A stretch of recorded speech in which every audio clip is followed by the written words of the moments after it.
Explore the only to-do list that is the answer. Learn about 250 disabled racers who all came in first and 12 ways to find heaven on earth.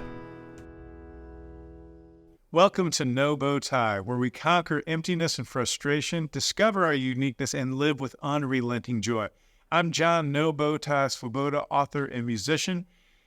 Today, we're going to talk about how to nurture the part of you that needs it the most despite the circumstance. Be sure to subscribe. When you lose your identity, when you lose that personal attachment to answering who you are, it can be so unbearable that it'll send you into the dark depths of depression and feeling lost and just a sense of having no purpose, to the point that it's hard to step back up to the plate and take a swing at what life is throwing at you in hopes to do better. Sometimes we just lose all hope and then just get back to doing what we do every day, even though it doesn't give us fulfillment toward a better future. In other words, we get stuck in a rut. A lot of times this goes into using outside thrills to boost morale, for example, drugs, other addictive states, doom scrolling, the hobbies that lead to absolutely nothing. You're really not even proud of what you've done, or just a sense of wasting time until the pain leaves so that you can get back into the flow of the rut and never really be able to climb out of it and see the sunshine of life, be able to see the reflection of yourself really emitting from what you're capable of, what you can do in the future, what you can make of yourself. It is just a very painful frame of mind to be stuck in that.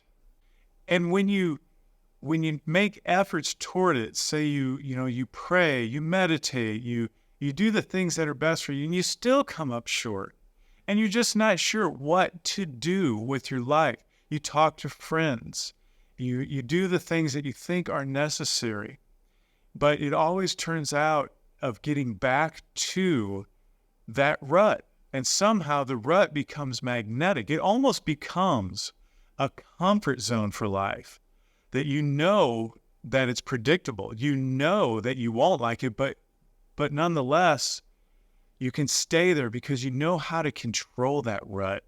Isn't it time to move on? Isn't it time to take a risk, get out of it, and become the person that you know you can become? The first thing that you have to do when you've tried everything else is you've got to listen to your soul. And your soul, whatever that is, okay, whatever that is, it's just a word for that inner part of you that means the most. The part of you that you do have some identity with, that you can say, yes, that is who I'm most comfortable enjoying being in my life. That is the part of me that I want to grow into more, not the part of me that I want to stagnate. That's ignoring your soul.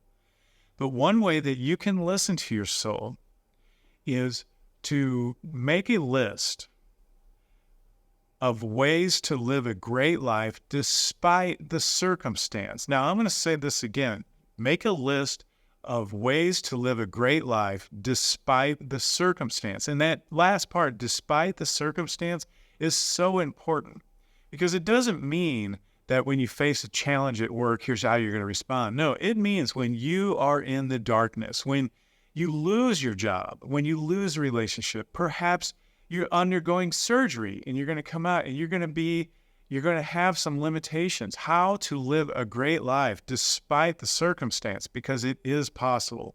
I want to share with you my list that I made, and it gives me the strength that I need on an ongoing basis to continually roll out who I want to be in life, to achieve the things that are most attractive to me, and to put my fingerprint on who I am as time rolls forward.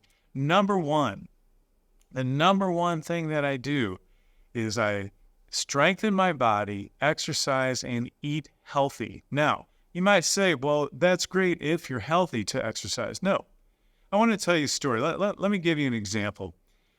My wife did the Disney Marathon years ago. We went down. It's one of these marathons where there's 18,000 people in the marathon. And before they started, I was shocked. The first 250 people out of the gate were in wheelchairs.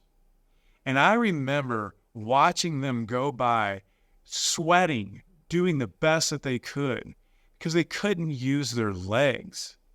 They decided that they could do something about their physical reality and challenge themselves. And they did exercise. They did get their heart rate up. They did strengthen their arms and their core, all for that race. And the most astonishing one was when at the end of it, a lady came rolling in, and she obviously had broken her leg. Her leg was straight out in the wheelchair with a thing holding it up, with a structure to hold it up while she went. And she wheeled in slowly but surely with a smile on her face, and she did everything that she could. So if you feel like you are too overweight to exercise, you just don't feel like exercising, your health isn't that great, you can do one thing to take yourself from where you're at and strengthen toward where you want to be.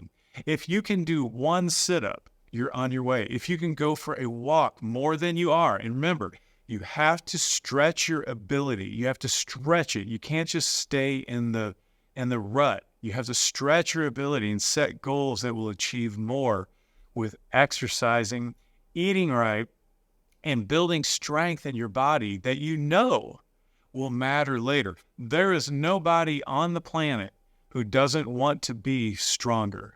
Strength gives you power. It gives you the power that you want to be yourself. There isn't a person on the planet who would not agree that strength is a good thing. No matter where you're at, to be stronger makes you feel better about yourself, and it gives you more momentum toward who you can be and what you can become. And you do want that. The second thing on my list is to think forward, to let go of what I was in favor of what I know that I can be, to get rid of the image of the past and build off of it, build off of the experiences that I've had to create the highest image that I have of myself. And I can do that through what little talent I might have. I can do that with the environment, with friends. I can grow in ways that impress me, that are only important to me because I'm creating my new self-image. And you can do this too. You can take whatever is in your past and set it aside and become the person that you want to be in the future. And the third one on my list is that I develop my talents. Now, my list pertains to me. Please make your list and make it pertain to you deep in your heart. But the number 3 one on my list is to develop my talents. It doesn't matter what they are. I don't have to have a lot of talent to develop talents. If I have an interest, an idea, and an intrigue, those are the things that tell me, hey, I have some kind of a talent toward those things. Something's knocking on my door, asking me to take it further in my life. And it's a joy. I don't care if it's simply tending to a garden. You don't have to be number one. You don't have to be the most magnificent whatever. You can take whatever your interest, your ideas, and your intrigues are and turn that into a physical reality. You're using talent. And once you do that, you learn, you roll that out, and you do it again. And it is an absolute joy to wake up one day and see what you have compiled of those efforts, of your talent. Now, I want to share with you some more that are on my list. I have 12, and I'm going to buzz through them. They're in my book. Number 4 is be purposely and positively enthusiastic. It's radiant. Spread what is good. Number 5, forgive others and myself. Number 6, use time each day to learn and declare what I want.